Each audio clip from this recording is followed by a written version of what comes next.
When we think of empty space, we probably just imagine black. Just black everywhere and nothing else.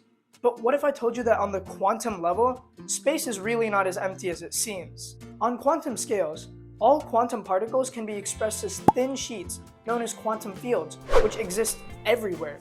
And these quantum fields are like real-life graphs for a special function known as a wave function, which is just a probability distribution that tells us how likely we can find a quantum particle in certain areas. And because of this wave function, quantum fields have properties of both particles and waves, which is known as wave-particle duality. Okay, well, what do quantum fields have to do with empty space?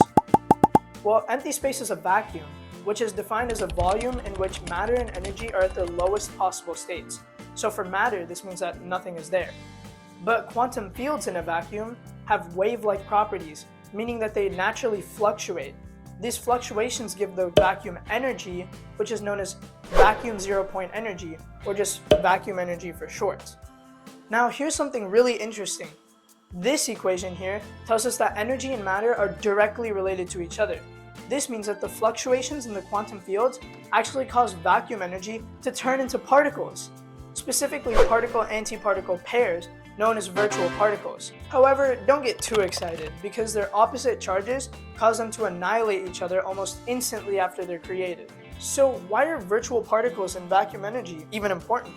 Well, virtual particles are the cause of many important effects, such as the Casimir forces, particle scattering, and Hawking radiation. Vacuum energy could be a link between Einstein's general theory of relativity and the quantum world, with its association to Einstein's cosmological constant, and could be the mysterious dark energy accelerating the expansion of the universe. But most of all, they show us that even though magic isn't real, with a little bit of science and math, anything is possible.